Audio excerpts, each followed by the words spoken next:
In June of 1314, just outside Stirling, on the rolling fields of Bannockburn, two armies faced one another in a clash that would decide the fate of Scotland. On one side stood King Robert the Bruce, hardened by years of guerrilla warfare and driven by a vision of independence.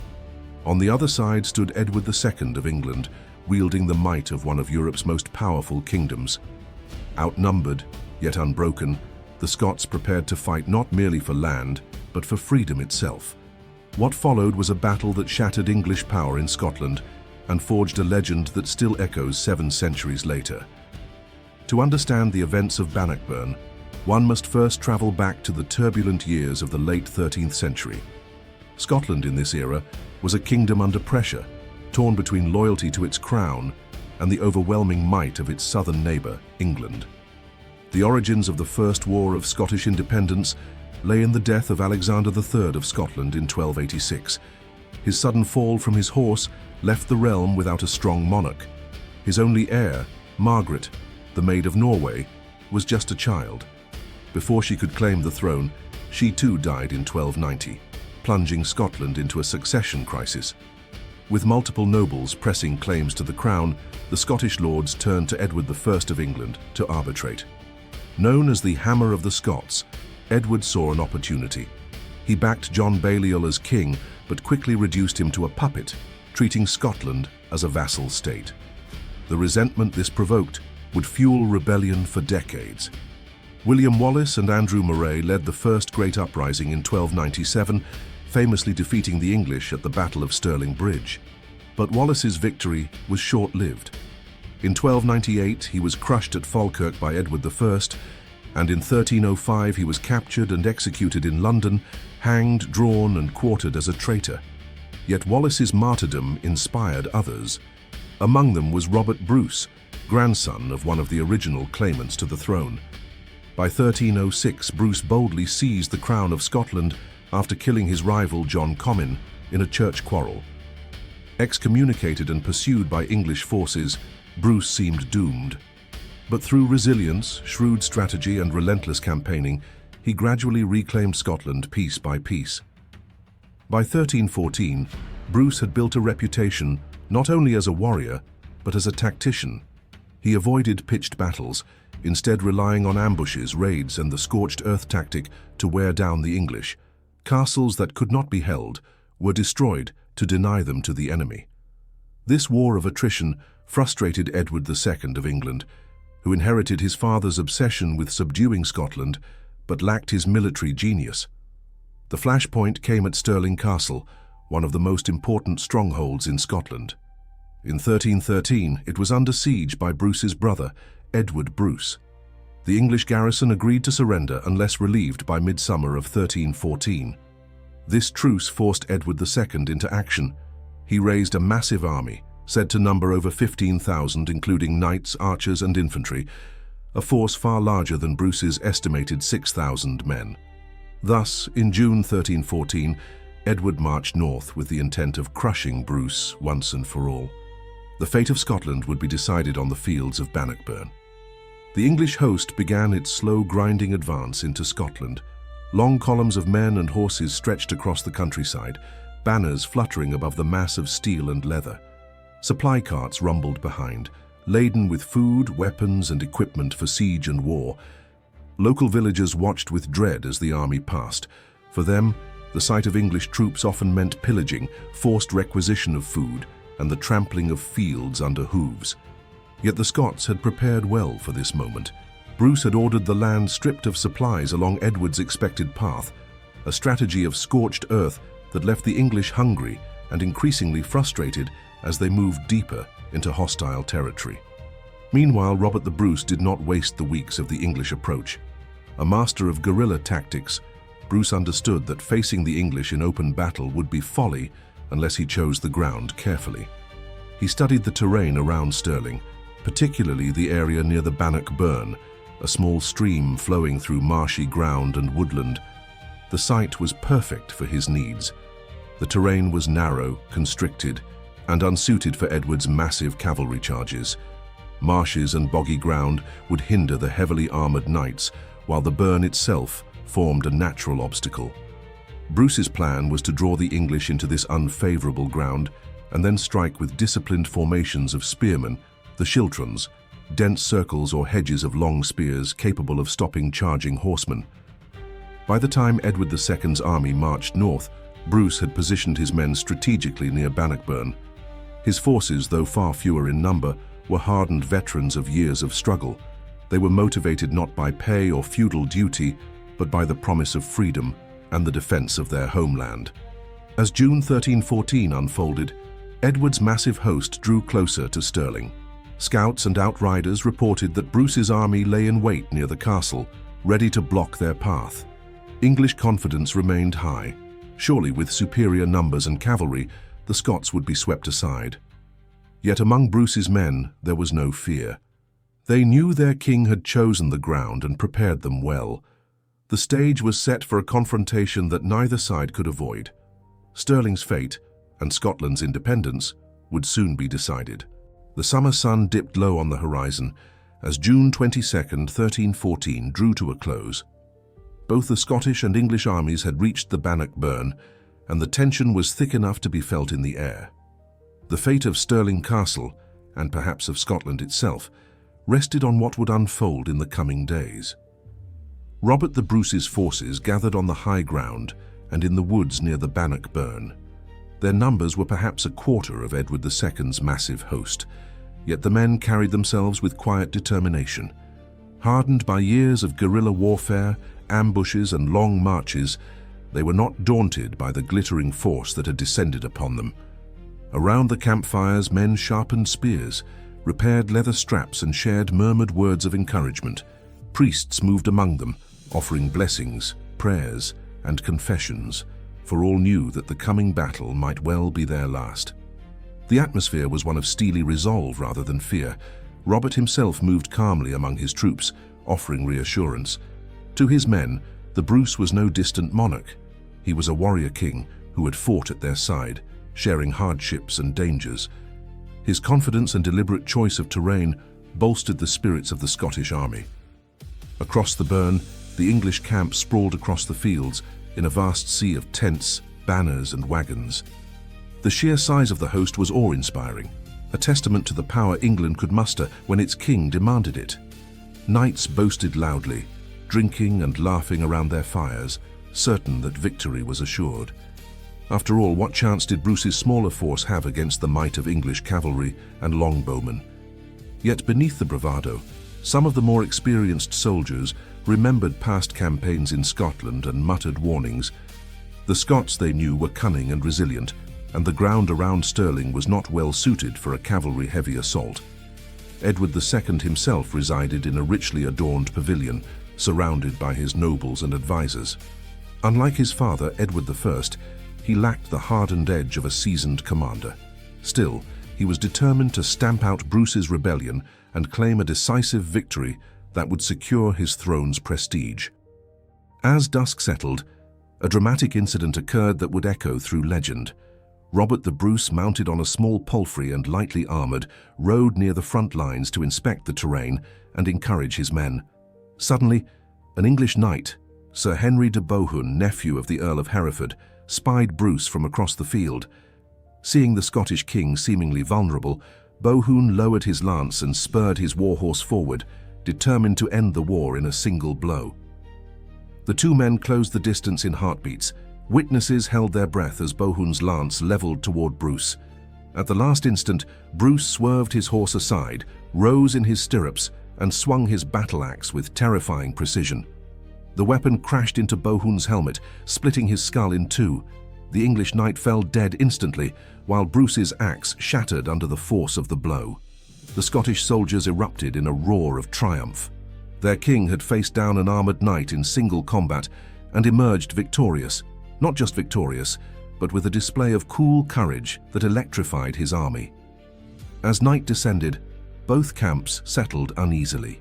For the Scots, the death of Henry de Bohun was a sign of divine favor, a symbol that God might indeed stand with them in the battle to come.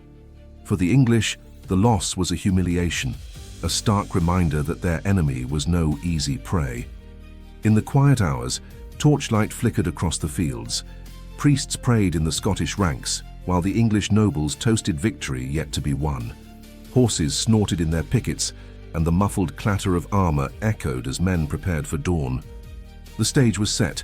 The fields of Bannockburn would soon run red with blood. The dawn of June 23rd, 1314, broke over the fields of Bannockburn with the cries of soldiers and the stamping of restless horses. The rising sun glinted off helmets, lances and shields, casting the armies of England and Scotland into sharp relief. What had been anticipation the night before now became action. The first day of the battle, the opening test of wills, was about to begin. Robert the Bruce had carefully chosen his ground, and now his strategy unfolded. His men were arrayed in tightly packed schiltrons, disciplined formations of spearmen bristling with long pikes, each point glinting like the quills of a giant hedgehog. These were not the ragged militias of old, but seasoned fighters hardened by years of war. The Scots advanced from the cover of the woods into open ground, presenting themselves not as a rabble to be hunted, but as an army ready to meet England face to face. Drums beat, banners fluttered in the wind, and the men stood shoulder to shoulder, their faces grim yet resolute. Edward II's army, far larger and confident in its cavalry, moved first.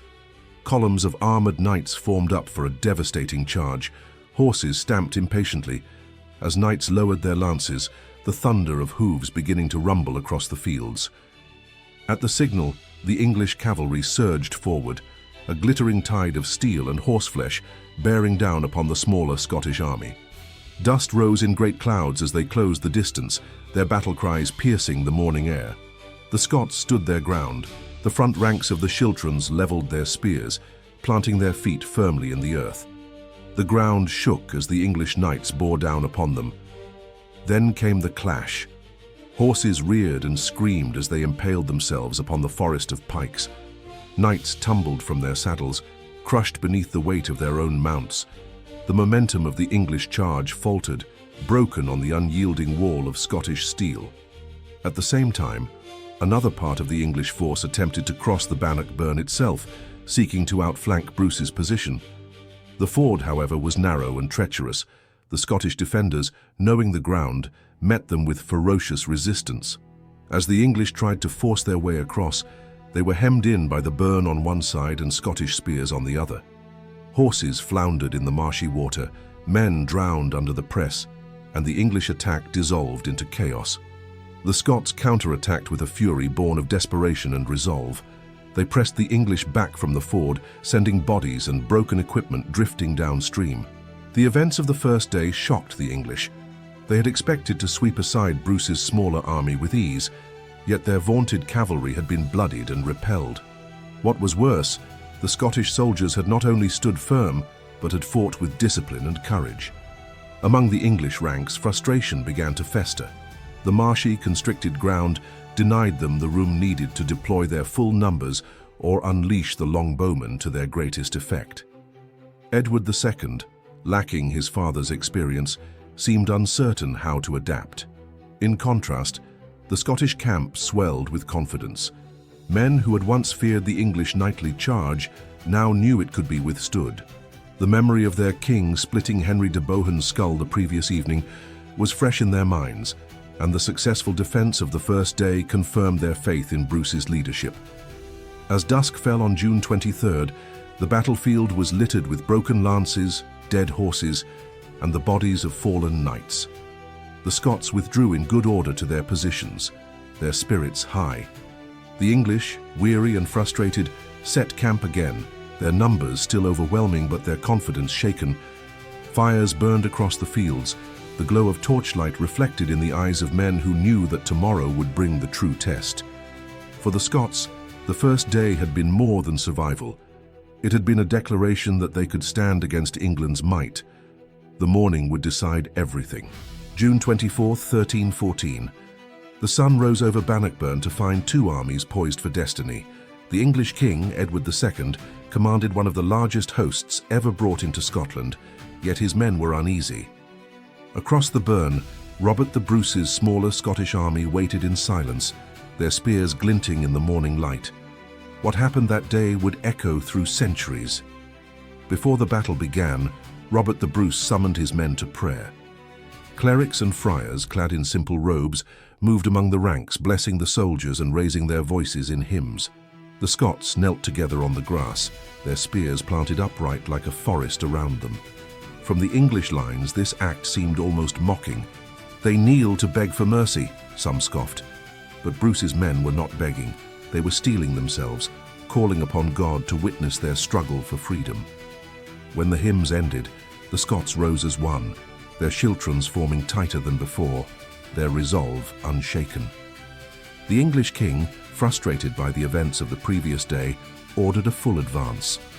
His commanders urged caution, warning that the marshy ground and narrow approaches would once again hinder their cavalry and archers. But Edward, determined to crush Bruce once and for all, pressed ahead.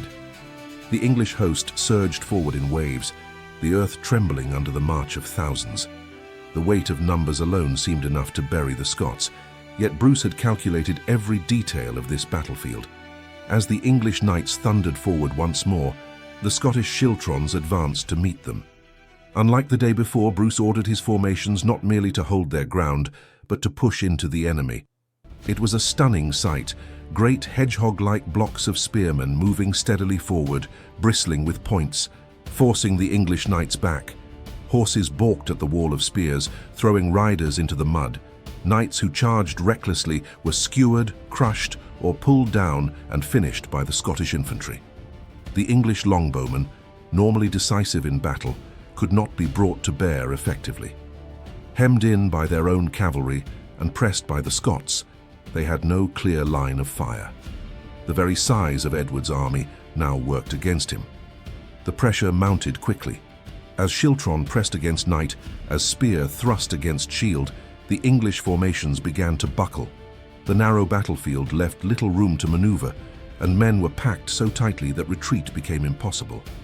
Panic spread through the ranks as the Scots relentlessly pressed forward, step by step, spear by spear. Then came the moment that shattered English morale. From the nearby hills, the camp followers of the Scottish army, cooks, grooms and servants, charged down, waving makeshift weapons and banners. To the exhausted English soldiers, it appeared as if fresh reinforcements had arrived for Bruce. Fear turned to flight. The English army collapsed into chaos. Knights broke ranks, pushing and trampling foot soldiers in a desperate attempt to escape. The Bannockburn itself became a deadly trap.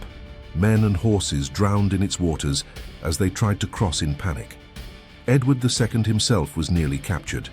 As the Scottish advance surged forward, the English king was forced to abandon the field under the protection of a small retinue. He fled north toward Stirling Castle, only to be refused entry by its governor, Sir Philip de Mowbray, who knew the castle was about to surrender to Bruce. From there, Edward barely escaped with his life, retreating to Dunbar and eventually returning to England in shame. As the English fled, the field of Bannockburn was left to the Scots. Thousands of English dead and prisoners lay strewn across the ground. The booty captured was immense: arms, armor, horses, and supplies beyond measure. But the greatest prize was not material. It was the recognition that Scotland, against all odds, had stood firm and triumphed. Robert the Bruce had won not just a battle, but a nation's freedom. Bannockburn would be remembered not merely as a military victory, but as a symbol of defiance, unity, and the unbreakable will of a people to be free. When the dust settled on June 24, 1314, the fields of Bannockburn were silent, but for the groans of the wounded and the cawing of circling crows. The once mighty English host, tens of thousands strong, had shattered and fled. Robert the Bruce stood victorious, his crown secure, his people free, and the world forced to acknowledge the strength of Scotland. Yet the consequences of Bannockburn rippled far beyond the blood-soaked ground. The English dead littered the fields, among them nobles, knights, and seasoned warriors. Entire households of English chivalry had been wiped out in the melee. Thousands more were captured by the Scots, and many of these prisoners would later be ransomed for enormous sums, bringing a wave of wealth into Scotland. Edward II's flight became a humiliation in its own right. Abandoned by many of his men, the English king barely reached the coast alive. His reputation as a commander, already fragile, was irreparably tarnished. Where his father, Edward I, had been feared as the hammer of the Scots, Edward II was mocked as the king who had fled from them. True to the terms made before the battle, Stirling Castle, the original prize that had drawn both armies together, surrendered to Robert the Bruce. With Stirling in Scottish hands, the last major English stronghold in central Scotland was gone. The road south into England lay wide open, and the Scots wasted no time in pressing their advantage. For the Scots, Bannockburn was more than a military triumph. It was the validation of years of struggle. Robert the Bruce's legitimacy, once questioned after his controversial seizure of the throne, was now unassailable. The Schiltrons had proven that disciplined infantry could shatter the power of the knightly charge, altering the very nature of medieval warfare. The victory also inspired unity among the Scottish people. Men who had once wavered between loyalty to England and loyalty to Bruce now rallied firmly behind their king. Bannockburn had given them more than hope. It had given them belief. Yet Bannockburn did not end the wars of independence. Edward II refused to accept defeat, and England still possessed vast resources compared to its northern neighbour. Skirmishes, raids and sieges continued for years to come. But the momentum had shifted. No longer could England dismiss Scotland as a rebellious province to be subdued at will.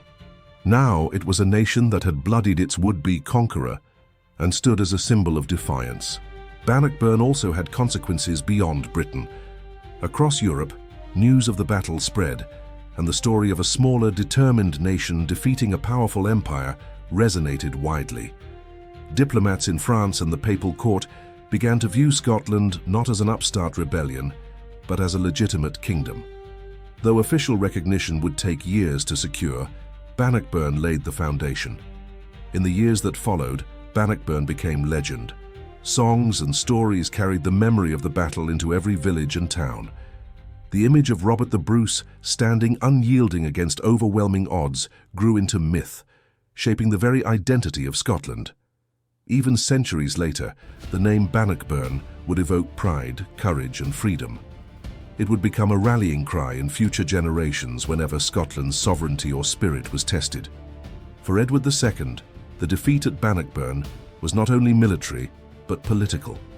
His barons, already discontent with his rule, grew increasingly rebellious. The king's authority in England was weakened, and in time, his failures in Scotland would contribute to his downfall. The humiliation of Bannockburn haunted his reign, a reminder of what he had lost and could never reclaim. Ultimately, Bannockburn's greatest consequence was psychological. Scotland, once thought weak and divided, had stood against the might of England and triumphed. For Robert the Bruce, it was vindication. For his people, it was liberation. Bannockburn did not end the wars, but it secured Scotland's spirit.